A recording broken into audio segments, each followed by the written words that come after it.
Google's next version of Android finally has a name, Pie. It's rolling out right now and is packed with new features, from extended battery life to new gesture navigation. Pie marks one of the biggest changes in the way Android looks and feels in some years, with a more colorful interface, a collection of new movement animations and rounded edges on almost everything.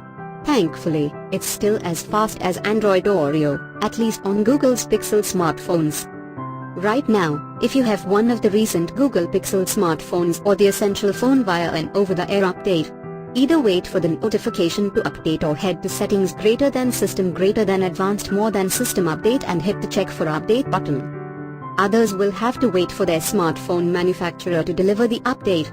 Those with phones such as the OnePlus 6 that were included in the Android P beta program over the last couple of months will probably see the update soon.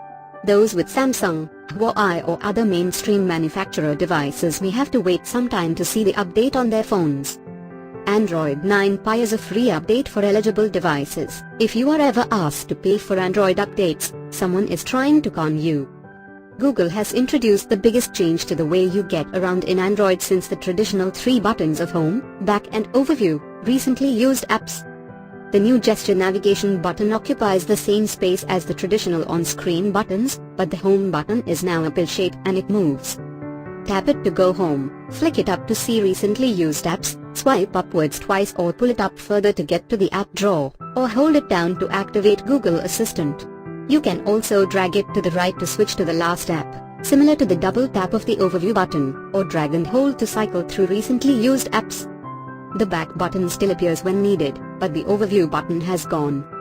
The gestures are not activated by default for now, which means to try them out head to Settings greater than System greater than Gestures and toggle the swipe up on Home button option. A button appears in the status bar when you rotate your phone with rotation lock enabled. Press it to rotate the screen. Photograph, Samuel Gibbs for The Guardian. It's a small change, but arguably the most useful. Now when you have rotation lock turned on to stop the screen rotating orientation accidentally, and you turn on your phone intentionally, a little button appears in the navigation bar. Tap the button to rotate the screen from portrait to landscape or vice versa, perfect for those few times that you actually want the screen to rotate but not, say, when you're lying down in bed. Android 9 Pie has moved the time from the top right of the status bar to the top left. It may not seem the most dramatic of changes, but it makes room for screen cutouts called notches, as found on the OnePlus 6 and Huawei P20 Pro, among others. Google has decreed that only 2 notches may be used on one screen for it to be able to run its version of Android, so at least you won't have to deal with one in each side of the screen. Short of navigation gestures, adaptive battery is the biggest improvement to Android. Using systems developed by Alphabet's AI outfit DeepMind, adaptive battery learns an individual's usage patterns and directs the power to only the apps you need at the time you need them for more predictable day-to-day battery life. So far, users of the Android P beta program on Google Pixels have found an increase in battery life in the region of 20%, which bodes well for longer-lasting Android smartphones. AI has also been integrated into Android Pie's brightness control, so it will now learn from your manual adjustments, something you could be forgiven for thinking already happened. Smart Replies have been in several apps for a while, including Gmail and Google's dedicated Smart Reply app. But now they'll be pushed to more apps and accessible directly from the notifications for easy, one-button replies. App Actions is another AI integration attempt by Google, which seeks to predict not only the app that you want at any particular moment, but an action from within that app too. For example, I normally play my Discover Weekly playlist from Spotify in the mornings, so when I open the app drawer at about 8 AM it's right there as a suggestion for one-tap access. Apple's iOS has had a magnifying glass for text selection for ages, now Android does too. Tapping on a bit of text still selects it, but when you drag one of the text selection handles you now see a magnified box appear immediately above your finger to make fine-grained selection easier, particularly with tiny text. Google is revamping the way Android handles background apps to better protect user privacy. Starting with Android P, apps given permission for location, the microphone, camera and network status will no longer be able to access them when idle in the background. This means it will be harder for rogue apps to spy on users without their knowledge.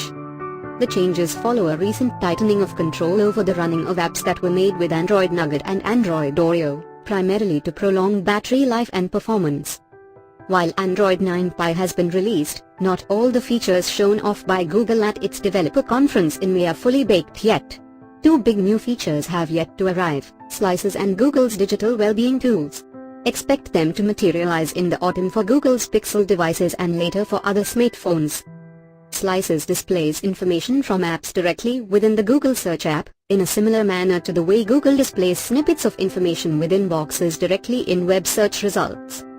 Examples include showing photos taken in Bali from Google Photos, when searching for Bali, or live prices and times to get you home from Lyft when searching for the app.